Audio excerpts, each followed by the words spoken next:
of the God of the entire humanity, whose mercy is profound, whose kindness is everlasting, there is a popular misunderstanding about Islam that Islam is against democracy, that in Islam there is a dictatorship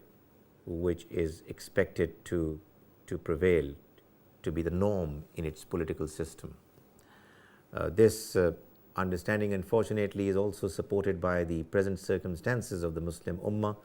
wherein most of the Muslim countries are actually run by dictators.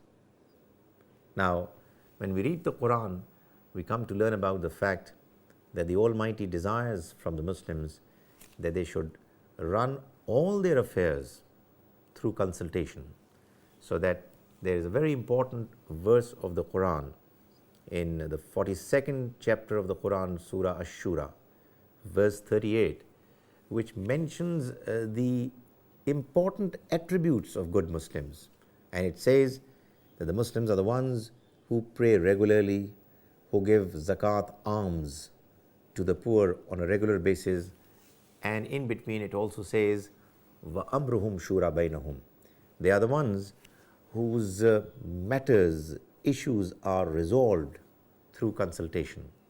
It is the process of consultation, in other words, which should always be undertaken by the Muslims in order for them to come to conclusions about important matters,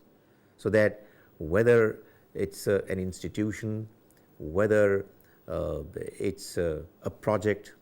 or whether it's the entire state whose affairs are to be run, where decisions are to be taken, whenever decision making is to be done, it has to be done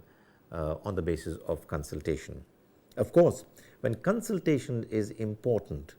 then it's important that if people do not come to any one unanimously agreed to conclusion,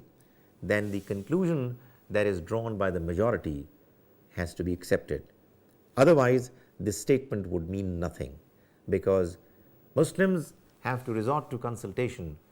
to decide and resolve all their issues. This statement would mean nothing but the fact that the Muslims should try as best as is possible to come to any one conclusion,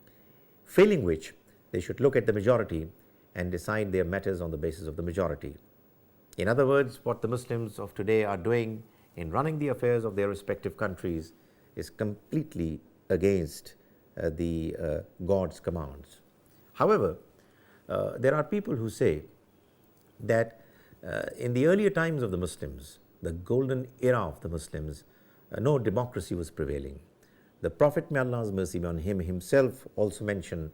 that Al-Aimmatu min Quraysh, the leadership of the Muslims should belong to the Quraysh. This statement is seen by some people as not consistent with the spirit of democracy. The fact of the matter is that the Prophet, may Allah's mercy be on him, made this statement in the spirit of democracy, and let his people, the immediate ummah, know that after his demise they will have to give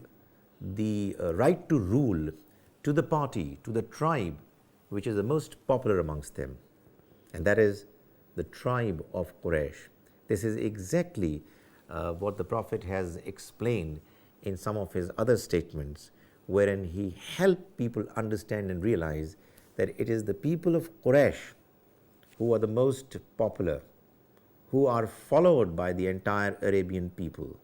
And it is mentioned in one hadith of Muslim wherein the Prophet said that these Quraysh are the ones who, if they believe,